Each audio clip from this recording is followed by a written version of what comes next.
So children, that was about the mitochondria, and one more point I wanted to mention about mitochondria, it is nothing but the presence of the oxysomes. So these oxysomes are also responsible for the formation of the ATP, which is very important for the proper functioning of the cell.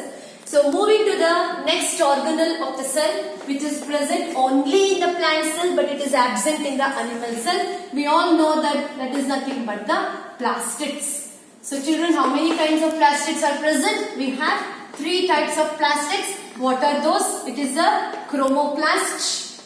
It is also one more is the chloroplast, and then it is the leucoplast. So what is the function of these three plastids? That is nothing but the chromoplast, as the name suggests, it is responsible for providing the color for the fruits, the flowers, etc., since it contains a different kind of pigment. Moving to the chloroplast, it is a very important part of the plastid. Why? Because it contains the pigment chlorophyll, which is green in color and also provides green color to the leaf, which is very important for the process of photosynthesis. Moving to the leucoplast, it is nothing but for the presence, for the like the storage of the various substances that is being synthesized by the leaf during the process of photosynthesis. So children, in our syllabus we are going to study in detail about the chloroplast. We have already studied this in our previous years also. Now once again we have to study about the structure as well as the function of the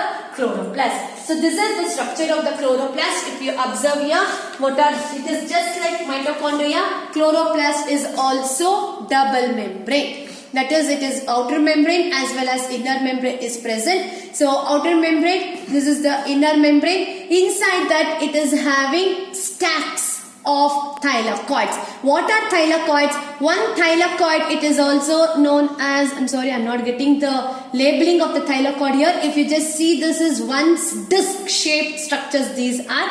So one thylakoid, it is containing the chloroplast, which is responsible for the capturing or the absorbing of the sunlight for the process of the photosynthesis. When these thylakoids are stacked one above the other, when it is arranged one above the other, one particular unit is known as the granum. Many such granum are present, that is nothing but the grana. Oh, here it is a thylakoid. One complete disc is known as the thylakoid. When thylakoids are arranged, it is granum. So this granum or the grana is embedded in a liquid filled space which is known as the stroma. So this grana is being attached together by one more material which is known as the lamella.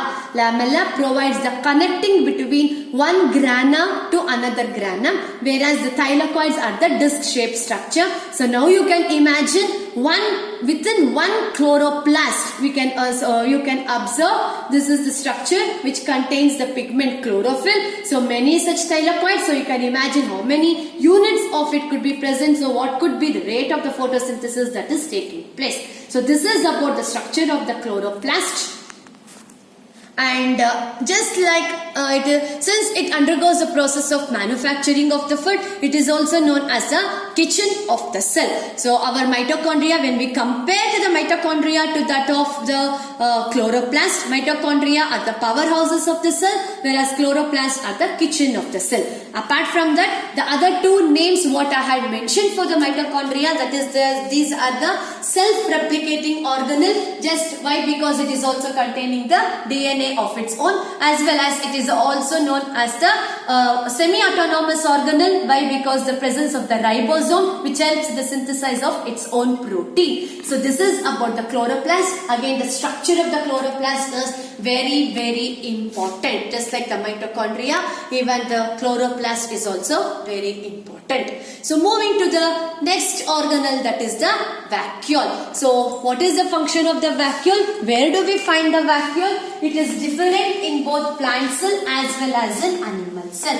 Vacuoles are present both in plant cell as well as in animal cell. These are membrane bound, that is just having one single membrane. It is having single membrane organelle these are, and vacuoles are either very small when present in the animal cell, whereas in case of plant cell it is very large. Since it is very large in the nature, the nucleus as well as the other organelles are pushed to the corner of the cell. This happens in plant cell, whereas in animal cell it is very small and it is present along with the other organelles in the cytoplasm.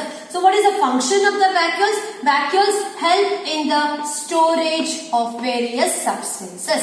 Not only for the water, it is also a storage unit of the other products or the other materials that has been synthesized in the cell. Now for example, in case of animal cell, it could be the storage of protein, could be of the amino acid, could be for even the carbohydrate which is responsible, or the fat storage also we can say, lipid storage also we can say, that is for the vacuole. Whereas in case of the plant, mainly it is filled with the cell sap.